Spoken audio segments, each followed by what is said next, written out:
Ela pensou que tinha sido esquecida por Deus muito antes de admitir isso para si mesma. Não foi em um único dia, nem depois de uma grande tragédia. Foi aos poucos, oração após oração sem resposta, até que o silêncio começou a pesar mais do que a esperança. No início dos anos 1970, em uma cidade do interior do Paraná chamada Castro, onde as manhãs começavam com neblina baixa sobre os campos, vivia Ana Lúcia, uma mulher simples, conhecida por sua dedicação e por nunca faltar à igreja. Mas a história de Ana não começou ali, naquele ponto de silêncio e dúvida. Começou décadas antes, quando ainda era uma menina de tranças desiguais e pés descalços, correndo pelo quintal de terra batida da casa dos pais. O pai trabalhava como meeiro em uma fazenda grande, cuidando de gado alheio, plantando em terra que nunca seria sua.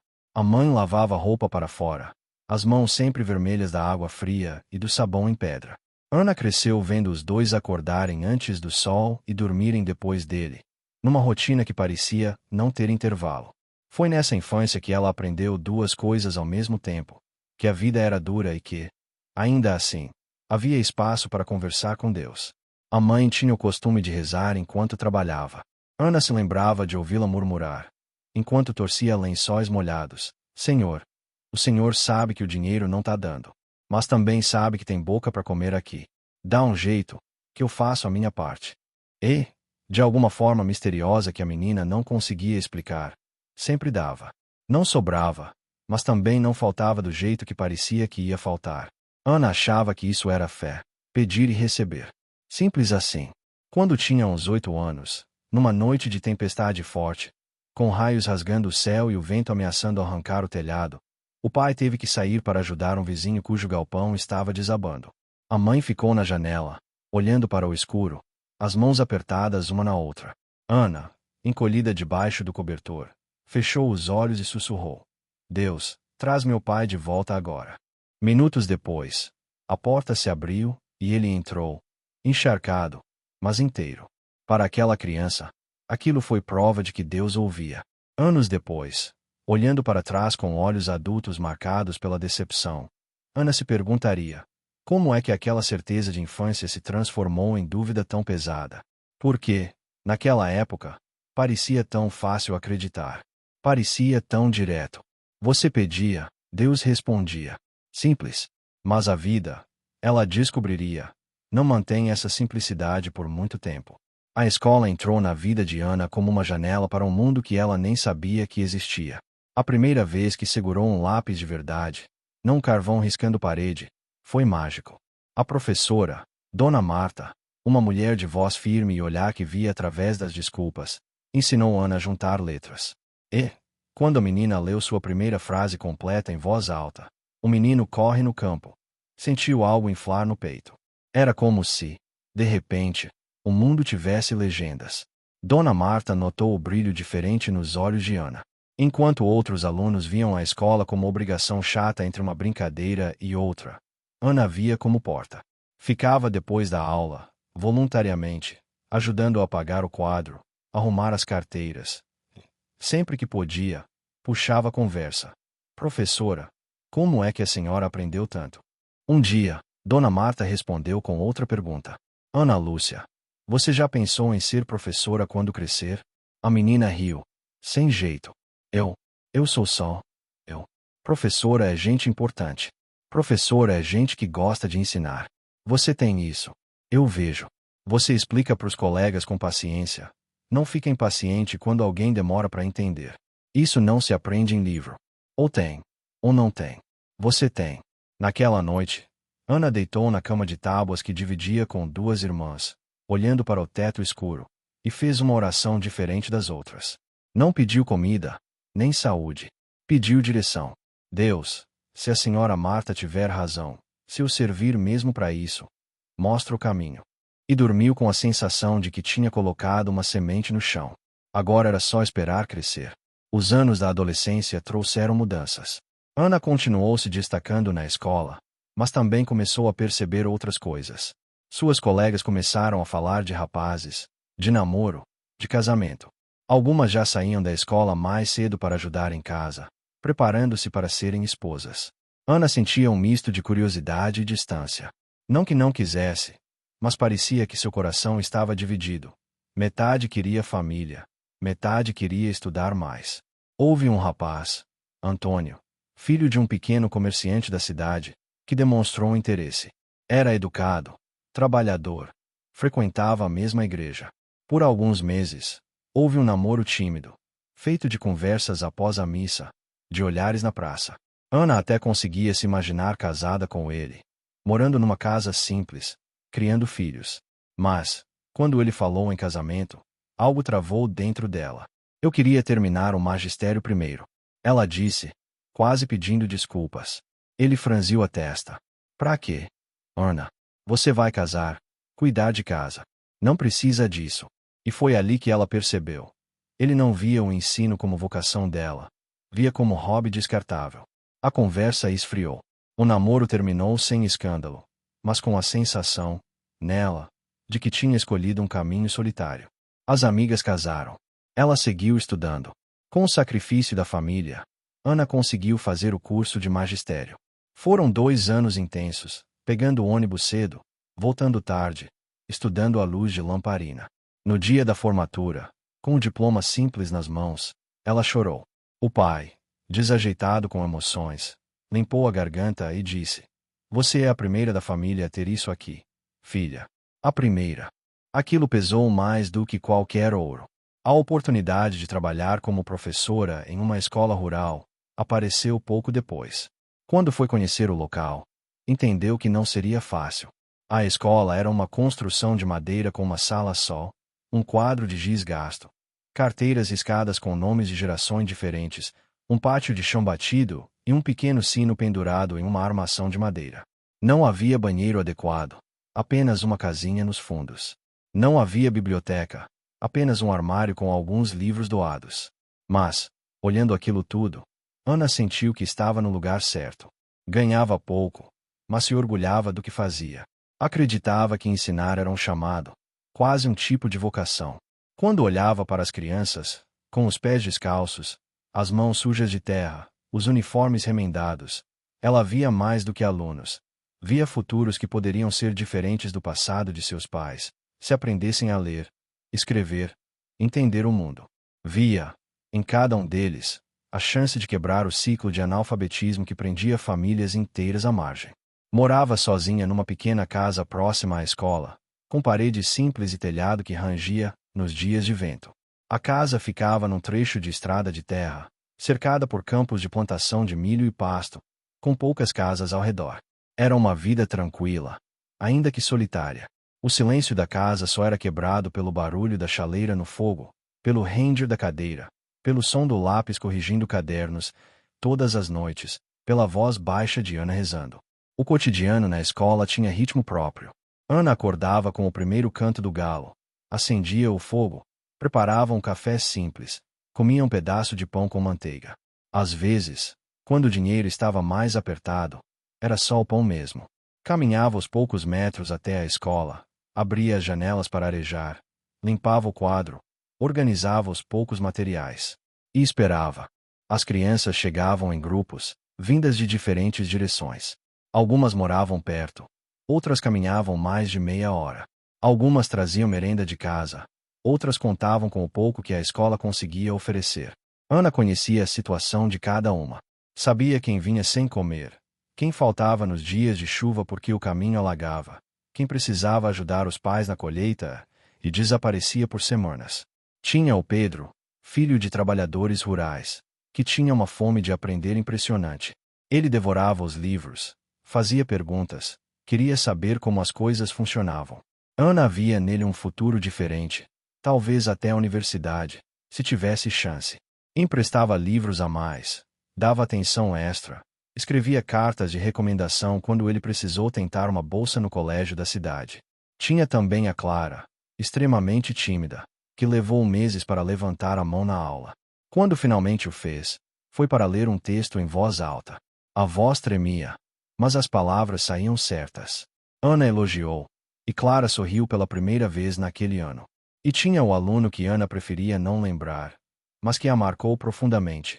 João Miguel, um menino esperto, cheio de vida, que abandonou a escola no meio do ano porque o pai precisava de braços na lavoura. Ana foi até a casa, conversou, implorou, ofereceu horários alternativos. O pai foi firme. Professora, eu entendo a senhora. Mas aqui é assim. Ou todo mundo trabalha, ou não come. Escola não enche barriga. João Miguel nunca voltou. Anos depois, Ana o viu trabalhando numa carvoaria, com as mãos negras e o olhar vazio. Aquilo doeu como uma derrota pessoal. O sonho de Ana nunca foi grande aos olhos do mundo. Não queria riqueza, não falava em viajar para fora do país, não sonhava com coisas glamourosas. Ela queria algo que muita gente acha pequeno, mas que, para ela, era imenso. Formar uma família, ter alguém para dividir a mesa, ouvir passos além dos seus naquele chão, e continuar ensinando até envelhecer, até os cabelos ficarem brancos e as mãos enrugadas segurarem o giz com um pouco mais de tremor. Imaginava-se velhinha, ainda na escola, vendo ex-alunos passarem, já adultos, acenando de longe.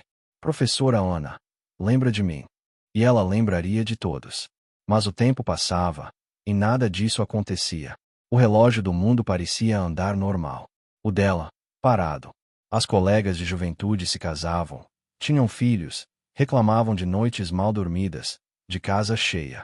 Ana sorria, ouvia as histórias, ajudava com conselhos, dava parabéns, era convidada para ser madrinha. E, toda vez, voltava para casa sozinha.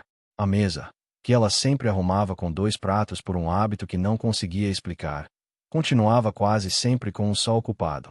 Houve outros pretendentes ao longo dos anos, mas sempre algo falhava. Um achava que professora era profissão de moça, não de esposa. Outro queria que ela largasse tudo para se mudar para a cidade. Outro simplesmente sumiu, sem explicação. Ana começou a perceber um padrão. Ela não encaixava nos moldes esperados. Era estudiosa demais, independente demais, dedicada demais ao trabalho. As pessoas diziam que ela assustava os homens. Ela não sabia se ria ou chorava com isso. Todas as noites, depois de corrigir os cadernos dos alunos, letras tortas, contas mal resolvidas, desenhos nos cantos das folhas, Ana se sentava à mesa da cozinha, apagava a luz da sala, deixava só uma lâmpada fraca acesa, apoiava os cotovelos na mesa e rezava. O ritual era tão parte da vida dela quanto preparar o café de manhã. Juntava as mãos, fechava os olhos, e com a voz baixa, pedia paciência, pedia direção, pedia para entender por que sua vida parecia sempre parada no mesmo lugar. Nem sempre ela pedia coisas concretas. Às vezes, pedia só que a alma não endurecesse, que o coração não ficasse amargo com o passar dos anos. Em alguns dias, arriscava ser mais específica. Se for da tua vontade, Senhor, manda alguém para caminhar comigo. Não precisa ser hoje, nem amanhã, mas um dia. Em outros, pedia menos. Então, se não for para vir ninguém, pelo menos me mostra o propósito disso tudo, para eu não sentir que tô só passando pela vida. E, noite após noite, o silêncio era a única resposta. Não um silêncio leve, daqueles que a gente preenche com pensamento bom. Era um silêncio pesado, que às vezes fazia o ar da cozinha parecer mais denso, como se cada palavra, ao invés de subir, caísse na mesa. Ana se levantava, guardava o terço, apagava a luz e ia dormir com a sensação de estar falando sozinha. Mas, mesmo assim, continuava, mais por hábito do que por certeza, mais por medo de parar de vez do que por sentir algo. Com o passar dos anos, a escola começou a enfrentar dificuldades. Não foi tudo de uma vez. Primeiro, começaram a faltar alguns materiais básicos. O quadro já não recebia tinta nova. O giz começou a ser racionado. Ana precisava partir cada bastão ao meio para durar mais. Os cadernos que a prefeitura prometia mandar atrasavam meses. Ela começou a pedir doações na igreja, nas casas, onde conseguisse. Depois, surgiram boatos de que a prefeitura cortaria verba para escolas rurais pequenas. Nas reuniões de professores, o assunto era murmurado com medo. Alguns diziam que era só boato político. Outros, mais experientes, balançavam a cabeça. Já vi isso antes. Quando começam a falar, é porque já decidiram. Promessas de melhorias vinham em época de eleição, mas nunca saíam do papel. Os políticos visitavam, tiravam foto com as crianças, falavam bonito sobre investir na educação. Quando iam embora, deixavam um carta, se levavam consigo qualquer esperança de mudança concreta. Ana tentava compensar com esforço próprio. Tirava do pouco salário que tinha para comprar cadernos a mais, lápis, borrachas. Inventava formas de reaproveitar papel, de utilizar o verso de folhas já usadas. Transformava pedaços de madeira em material pedagógico. Fazia jogos educativos com papelão. Pedia doações de livros usados para quem morava na cidade. Acreditava que, fazendo o bem, algo voltaria. Não pensava em retorno financeiro, mas em um tipo de justiça divina. Se eu fizer o melhor que posso aqui, Deus vai olhar para isso. O que voltou, no entanto, foi mais dificuldade. Em vez de apoio, vieram mais cortes. A merenda escolar, já escassa, foi reduzida. O transporte prometido nunca chegou. Em vez de reconhecimento, veio desconfiança de alguns. Ela se importa demais, gasta demais, fala demais de escola. Havia quem achasse que Ana estava inventando problemas para aparecer. Isso doía de um jeito silencioso, profundo. Em 1976, Ana recebeu a notícia que sempre temeu e que, ao mesmo tempo, já esperava em algum canto do coração. A escola seria fechada. O comunicado veio por carta oficial, fria, burocrática. Mas chamaram-na para uma reunião na sede da prefeitura, para esclarecer.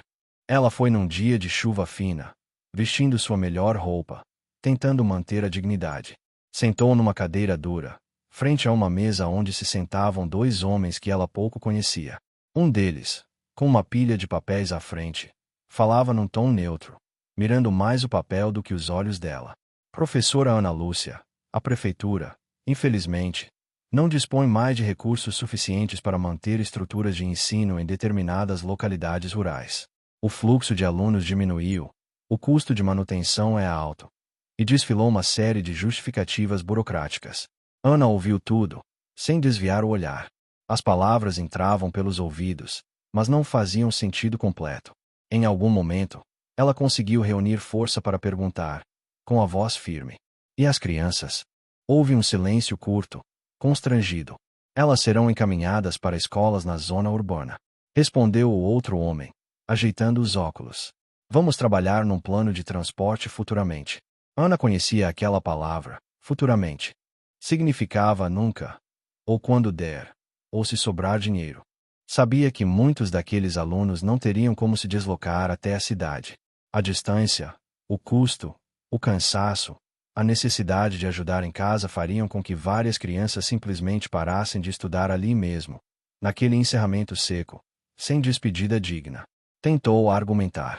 Falou dos alunos pelo nome, contou histórias, mostrou cadernos, apresentou dados que tinha anotado por conta própria.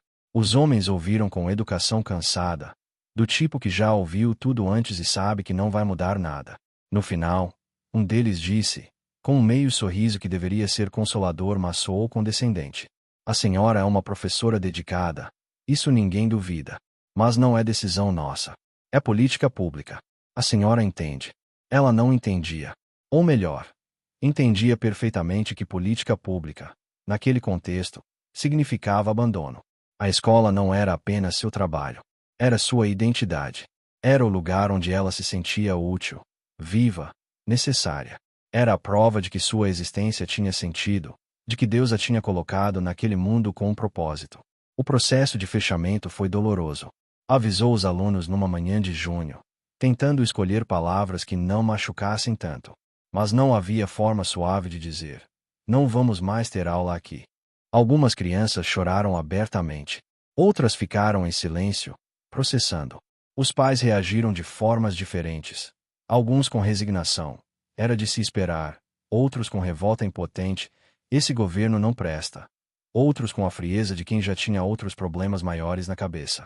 Fizeram uma pequena cerimônia de despedida, improvisada, com os pais que puderam comparecer. Ana tentou falar, mas a voz falhou.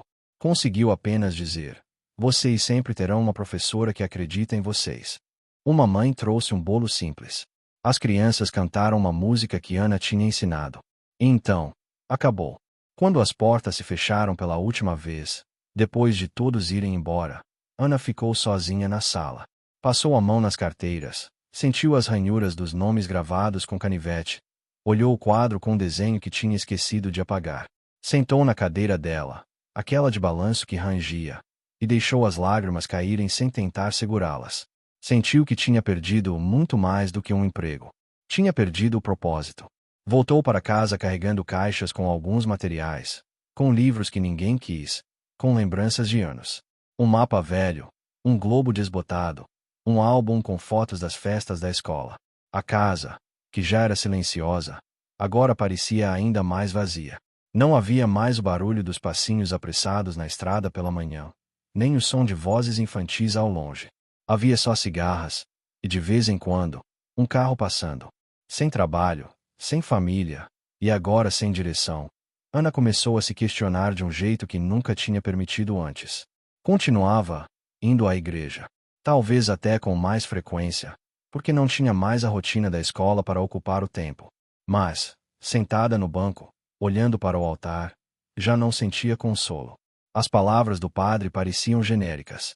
Quando alguém se aproximava para dizer Deus sabe o que faz, tudo tem um propósito, um dia você vai entender. Ela sorria educadamente, mas por dentro uma voz dizia: fácil falar quando não é a sua escola, a sua vida, o seu silêncio. Nas orações noturnas, a mudança foi ainda mais profunda. Ela parou de pedir coisas. Em vez de dizer, me dá paciência, me dá direção, começou a questionar. Não com revolta gritada, mas com uma tristeza profunda, mansa, perigosa. O que eu fiz, Senhor? Onde foi que eu errei? Eu estava tentando fazer o que era certo. Eu não pedi riqueza, nem destaque. Pedi só para servir, ter uma família, ter um lugar onde fazer diferença. A escola fechou. A família nunca veio. Os anos estão passando e eu tô aqui, sozinha, falando com o teto. Eu tô tentando entender. Mas, se o Senhor não me explicar, quem vai? E mais uma vez, não vinha resposta. Nada de sonho revelador, nada de coincidência impressionante, nada de versículo que saltasse da Bíblia. Os dias passavam iguais, com ela acordando sem ter para onde ir, arrumando uma casa que não precisava de tanta arrumação, indo à missa, voltando, fazendo pequenas tarefas inúteis para preencher o tempo. Às vezes pegava os cadernos velhos dos alunos e os relia, sentindo saudade de uma rotina que, por mais difícil que fosse, tinha sentido. A sensação de ter sido esquecida não era uma gritaria dentro dela. Era um peso sereno, constante, uma certeza triste, daquelas que a gente sussurra para si mesmo para não escandalizar os outros. Acho que Deus pulou meu nome na lista. Acho que tem gente que ele escolhe e gente que ele deixa de lado. E eu fiquei do lado de fora. Para sobreviver, Ana passou a dar aulas particulares. No começo, sentiu resistência profunda. Era quase humilhante. Ela, que tinha sido professora oficial, agora precisava bater de porta em porta oferecendo serviço. Quem ia querer pagar por algo que antes era oferecido de graça pela escola? Mas, aos poucos, algumas famílias das redondezas, preocupadas com os filhos que não tinham se adaptado às escolas da cidade, salas grandes demais, professores que não conheciam ninguém pelo nome, ensino impessoal, começaram a pedir ajuda. Professora, a senhora podia vir aqui em casa uma vez por semana, ensinar meu menino a ler melhor. Minha filha ficou muito para trás. A senhora ajuda. Ela aceitava, sempre. A renda era instável. Alguns meses eram melhores, quando várias famílias chamavam. Outros, quase não davam para pagar as contas básicas. Não havia 13º, não havia férias remuneradas, não havia plano de saúde, não havia aposentadoria garantida. Era sobrevivência pura. Cada solução parecia trazer um novo problema. Quando o dinheiro entrava, vinha junto um boleto atrasado, um remédio a mais, uma despesa inesperada. A sensação era de estar sempre correndo atrás, nunca alcançando. As aulas particulares aconteciam nas casas dos alunos. Ana pegava a bicicleta velha, ou ia a pé quando a casa era perto, carregando uma sacola com alguns livros e cadernos. Chegava, era recebida com cortesia variável, alguns com carinho, outros com a frieza de quem contrata um serviço. Sentava na mesa da cozinha ou num canto da sala, e ensinava. 1 hora, 2 no máximo. Depois, recebia o pagamento, às vezes em dinheiro, às vezes em produtos, às vezes com a promessa de pagar na próxima. Agradecia e ia embora. Nesses anos, a fé, antes firme como rocha, agora era frágil como um galho seco. Não apagada completamente, mas como uma chama baixa, sujeita a qualquer vento. Mesmo assim, ela continuava esperando algo mudar. Não sabia mais o que esperar. Um convite, um sinal, uma chance de recomeçar de verdade, e não só remediar. Talvez um milagre. Mas ela já não tinha muita certeza de que Deus ainda fazia milagres. Foi em um desses dias difíceis, em que ela voltava de uma aula particular especialmente cansada. A família tinha reclamado do preço. O menino não tinha feito a lição. Ela voltava com o sapato sujo de barro e a cabeça cheia de contas atrasadas, que Ana recebeu um convite inesperado. Bateu-se à porta de sua casa, no final da tarde. Ao abrir, ela viu um rosto conhecido, mas diferente, mais marcado pelo tempo, mais maduro, com barba rala e mãos enormes. Era João Carlos, um antigo aluno seu, de muitos anos atrás, agora adulto, com mãos calejadas de trabalho na roça e olhos que misturavam respeito e urgência. Professora Ana, ele disse, tirando o chapéu de palha, num gesto que manteve da infância. A senhora tem um minuto. Ela sorriu, surpresa e emocionada de ser lembrada. Sempre tenho, João. Entra, por favor. Ele entrou com cuidado, como quem tem medo de sujar. Sentaram-se à mesa. Ana ofereceu café. Ele aceitou. Tomaram em silêncio por alguns segundos, até que ele começou a contar. Estava ajudando em uma comunidade rural mais afastada, onde muitos adultos trabalhavam de sol a sol, mas nunca tinham aprendido a ler e escrever. Alguns não sabiam nem escrever o próprio nome. Havia uma pequena associação de moradores tentando melhorar a vida ali, conseguindo água encanada, melhorando estradas, organizando mutirões, mas perceberam que o maior problema era outro: o analfabetismo. A gente vê o povo sendo enganado, sabe, professora? João disse, com a voz carregada de tristeza. Assina papel que não sabe o que está escrito. Perde dinheiro. Não consegue ler a bula do remédio. Não consegue ajudar os filhos com a lição. E tem vergonha de dizer que não sabe. Aí a gente pensou: e se tivesse alguém para ensinar? E eu lembrei da senhora. João disse, olhando nos olhos dela. Eu lembrei de como a senhora tinha jeito, sabe? De explicar devagar, de não fazer a gente se sentir burro. Aí eu falei pro pessoal lá: eu conheço uma professora que talvez aceite ajudar. Eles querem saber se a senhora topa. Ele foi honesto sobre as condições. Não tem salário certo? Não, professora. A gente pode ver de juntar uma coisinha. Cada um dá um pouco. Mas o que tem mesmo é necessidade. Em outros tempos, a Ana jovem, cheia de idealismo, teria dito sim sem pensar duas vezes. Mas naquele momento, tudo dentro dela estava cansado. Cansado de se doar e sentir que era esquecida. Cansado de orar e ouvir silêncio. Ela hesitou. Não era só o cansaço físico. Era o cansaço existencial, espiritual, de quem sente que cada tentativa leva, no máximo, a um remendo que logo se desfaz. Parte dela quis dizer: não, João. Desculpa, mas não. Eu já dei demais. Já perdi demais. Procurem outra pessoa. Eu não aguento mais. Parte dela pensou em como seria, de novo, investir energia, tempo, esperança em algo sem saber se valeria a pena. Sem saber se Deus, se é que ainda estava prestando atenção, não ia deixar aquilo também desmoronar. Mas algo dentro dela, algo pequeno, teimoso, que se recusava a morrer completamente, disse para ir. Não foi uma voz alta, nem uma visão mística. Foi um incômodo suave, uma espécie de insistência mansa, quase irritante, que dizia: você sabe fazer isso. E eles precisam. E talvez, só talvez, seja por isso que você ainda está aqui. Talvez fosse o eco antigo da vocação de ensinar, aquele chamado que Dona Marta tinha plantado décadas antes. Talvez fosse o próprio Deus, falando num tom tão baixo que só quem está muito ferido, muito atento ao silêncio, é capaz de ouvir. Ana respirou fundo, olhou para João e respondeu: eu vou, João. A voz saiu mais firme do que ela esperava. Não sei por quanto tempo, nem sei se vai dar certo. Mas eu vou. Me diz onde é, quando é, e eu apareço. O rosto de João se iluminou. Ah, professora, a senhora não sabe o bem que vai fazer. Eu sabia que podia contar com a senhora. Ela sorriu de leve, mas por dentro pensou: você tem mais fé em mim do que eu mesma tenho. O trabalho começou pequeno, quase improvisado, como tudo na vida de Ana parecia ser. As aulas aconteciam à noite, em um galpão simples de madeira, emprestado por um dos moradores da comunidade.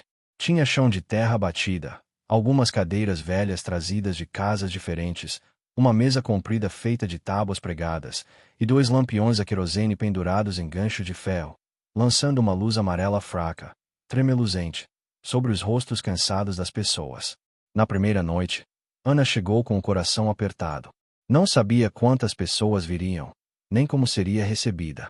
Trouxe alguns cadernos velhos que tinha guardado, uns lápis, um pedaço de giz e uma lousa improvisada que João tinha arrumado. Quando entrou no galpão, viu cerca de 15 pessoas esperando. Ana olhou para aqueles rostos e sentiu um misto de compaixão profunda e responsabilidade esmagadora. Alguns tinham as mãos tão grossas, com calos tão marcados, cortes mal cicatrizados, que mal conseguiam fazer a pinça delicada para segurar o lápis. Outros, com olhos já cansados de décadas de trabalho ao sol, precisavam aproximar bastante o papel para enxergar as linhas. E, acima de tudo, havia vergonha no ar. Vergonha de não saber. Vergonha de serem vistos errando. Vergonha de, aos 40, 50 anos, estarem fazendo o que crianças fazem. Um senhor, que ela depois soube se chamar Sebastião, falou por todos. Professora, a gente agradece muito a senhora ter vindo. A gente sabe que, bom, a gente já é velho para isso. Mas a gente quer tentar. Ana sentiu um nó na garganta. Ninguém aqui é velho demais para aprender, disse, com firmeza. E ninguém aqui precisa ter vergonha. Vocês estão dando um passo que muita gente não tem coragem de dar. Isso é valentia, não é fraqueza. Começou do início absoluto, sem pressa, como tinha começado com tantas crianças antes. Desenhou no quadro improvisado as letras grandes. A, I, U, U. Pediu para repetirem. Alguns murmuravam, tímidos. Outros riam, nervosos. Havia quem olhasse para o vizinho, buscando confirmação. Ela repetiu, paciente, quantas vezes foi necessário. Quando chegou à parte de escrever o próprio nome, foi um momento carregado de emoção. Sebastião, o homem que tinha falado antes, tremendo, conseguiu, com enorme esforço, formar as letras. Ao terminar, olhou para o papel como se fosse um tesouro. Ficou em silêncio, com os olhos marejados. Professora, ele disse, a voz embargada, eu tenho quase 50 anos. E essa é a primeira vez que eu escrevo meu nome. Eu sempre tive que pôr o dedo, sabe? Quando ia receber pagamento, quando precisava assinar alguma coisa, eu botava o dedo molhado de tinta no lugar onde devia ter o nome. Hoje eu tô vendo meu nome inteiro aqui. Eu fiz isso. É esquisito, mas é bom. Muito bom. Ana precisou virar o rosto, fingindo arrumar algo na mesa, para esconder as próprias lágrimas. Sentiu algo acender dentro dela que fazia tempo não acendia. Era o brilho, a centelha, daquele momento mágico em que alguém atravessa uma porta invisível entre não saber e saber, entre depender sempre dos outros e poder, aos poucos, se defender sozinho neste mundo de letras. Era a sensação de que, talvez, sua vida ainda fizesse sentido. As primeiras semanas foram difíceis de formas que ela não tinha previsto. Alguns alunos desistiram logo, vencidos pelo cansaço ou pela vergonha. Outros faltavam muito, porque o trabalho na roça não esperava. Havia noites em que apenas 5, 6 pessoas apareciam. Ana voltava para casa desanimada, pensando: não vai dar certo. De novo, não vai dar certo.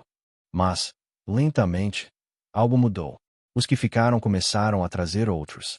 As histórias começaram a circular. Fulano aprendeu a assinar o nome. Fulana conseguiu ler a bula do remédio sozinha pela primeira vez. Ciclano não foi enganado no pagamento porque agora sabe fazer conta. A cada pequena vitória, a chama dentro de Ana crescia um pouco mais. Com o tempo, o projeto cresceu. Não da noite para o dia, não com espalhafato. Demorou meses. Mas, a cada mês, mais gente ouvia falar das aulas da professora Ana naquele galpão. Em pouco tempo, já não cabia todo mundo no espaço original. Tiveram que mudar para um galpão um pouco maior, emprestado pela associação de moradores. O esforço começou a chamar a atenção de organizações locais. Uma ONG ligada à igreja, que trabalhava com desenvolvimento comunitário, ouviu falar e mandou alguém visitar. A pessoa chegou numa noite chuvosa, observou tudo em silêncio, fez algumas perguntas para os alunos, conversou com Ana. Dias depois, ligou oferecendo doação de materiais. Depois, um órgão de educação de nível regional apareceu para ver o que estava acontecendo. Não era algo de outro mundo. Era só uma professora cansada ensinando adultos cansados a ler. Mas, naquele cenário em que muita coisa prometida nunca saía do papel, algo que realmente funcionava, mesmo pequeno, chamava atenção. Vieram doações de material, cadernos novos, lápis, borrachas, livros didáticos simples, apropriados para a alfabetização de adultos. Veio uma oferta de ajuda para melhorar o galpão, colocar lâmpadas elétricas em vez de lampiões, consertar o telhado, construir bancos adequados. Veio até, com o tempo, uma espécie de reconhecimento oficial. Aquele grupo de alfabetização, que começou de forma totalmente informal, começou a ser documentado, registrado.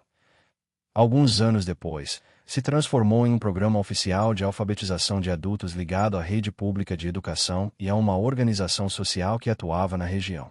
Quando isso aconteceu? Quando o pequeno projeto virou programa, com verba, com estrutura, com possibilidade de expansão para outras comunidades, precisaram de alguém para coordenar. Alguém que entendesse de sala de aula, que tivesse experiência prática, que fosse respeitado pela comunidade, que conhecesse as pessoas pelo nome e soubesse das dificuldades reais. Muitas pessoas sugeriram nomes de pedagogos da cidade, de gente com mais títulos. Muitas pessoas sugeriram nomes de pedagogos da cidade, de gente com mais títulos, mais formação universitária. Mas um nome reaparecia sempre nas conversas, vindo da própria comunidade: o de Ana. Ela recebeu o convite oficial com o mesmo misto de surpresa e medo que sentiu quando João apareceu à porta de sua casa, anos antes. Representantes da organização social e da Secretaria de Educação Regional foram até sua casa, numa tarde de sábado. Sentaram à mesma mesa onde ela costumava rezar sozinha. Professora Ana, a senhora começou isso tudo, disse um deles, uma mulher de óculos e pasta de documentos. A gente quer ampliar o programa, levar para outras comunidades da região, trazer mais professores voluntários, conseguir mais recursos. Mas precisamos de alguém para coordenar tudo. Alguém que entenda não só de pedagogia, mas de gente, de realidade, de paciência. A senhora aceita? Explicaram os detalhes. Não seria só dar aulas. Seria planejar, treinar outros educadores, acompanhar turmas, fazer relatórios, buscar parcerias. Era mais responsabilidade.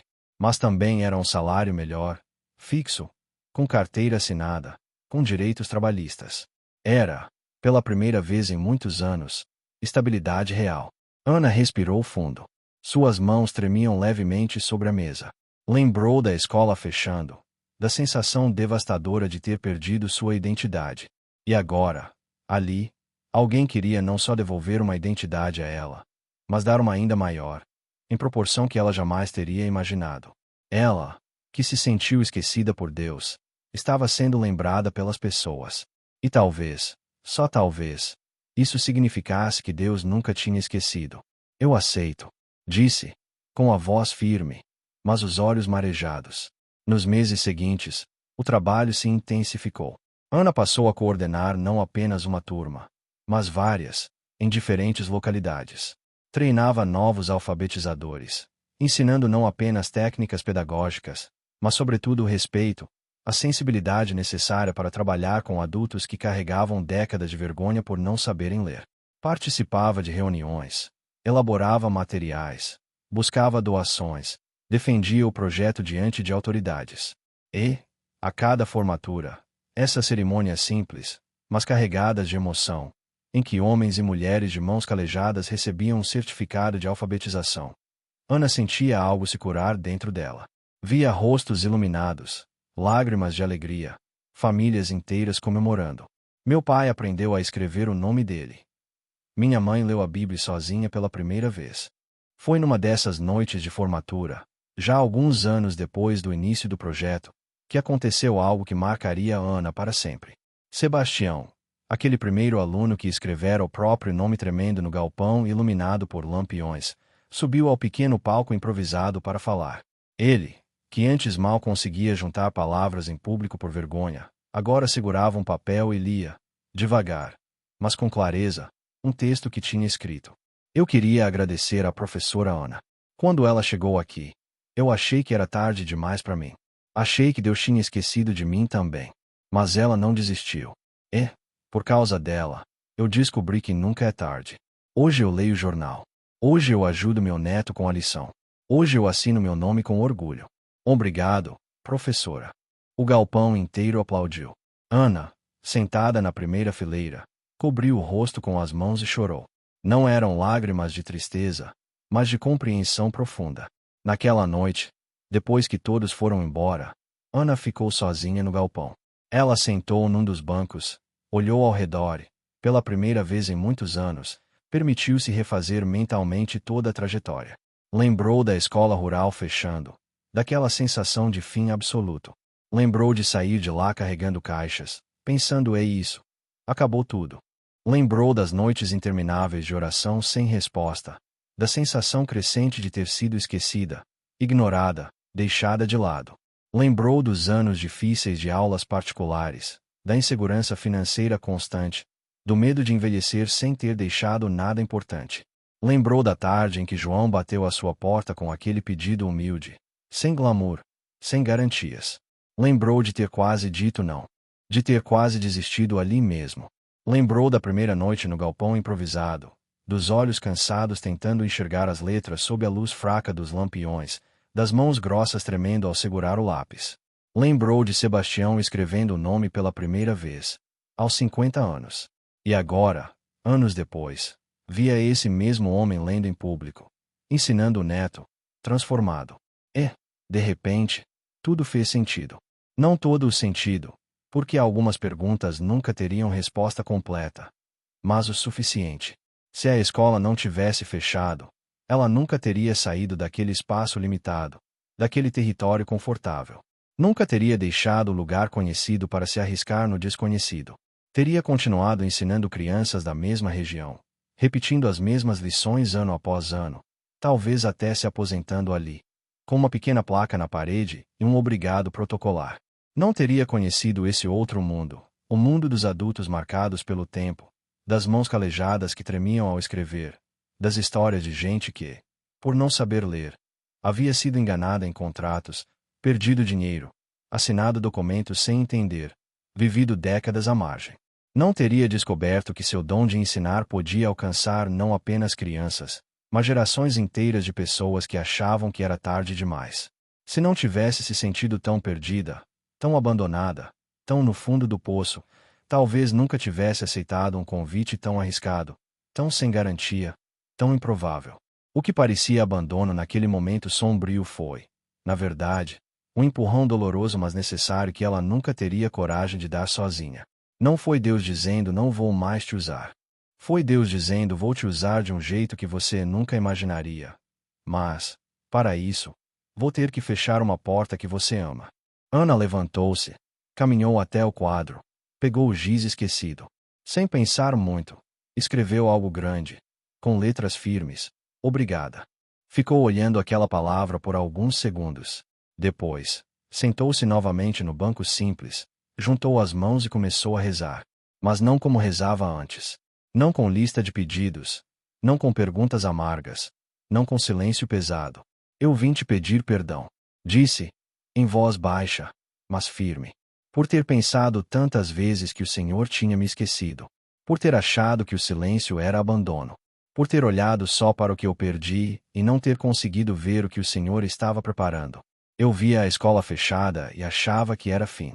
O Senhor via esse galpão, essas pessoas, esse projeto inteiro que ia mudar vidas. Eu via só dor. O Senhor via começo. Fez uma pausa, respirou fundo. Eu não entendo tudo ainda. Não sei por que demorou tanto. Não sei por que teve que doer daquele jeito. Não sei por que algumas das minhas orações mais sinceras pareceram nunca ser atendidas. Mas hoje eu entendo pelo menos um pedaço. E esse pedaço já é suficiente para eu dizer: obrigada. Obrigada por não ter feito do meu jeito. Obrigada por ter me levado por um caminho que eu nunca teria desenhado sozinha, mas que hoje, olhando para trás, faz todo sentido. Ela não pediu nada novo. Não pediu mais sucesso, mais reconhecimento, mais nada. Apenas agradeceu. Agradeceu pela escola que fechou, pelo deserto que atravessou, pelo convite que quase recusou, pelas pessoas que encontrou, pela vida que quase desistiu, mas que, no fim, valeu cada lágrima. Levantou-se, apagou as luzes, trancou o galpão e caminhou para casa. O mundo lá fora era o mesmo.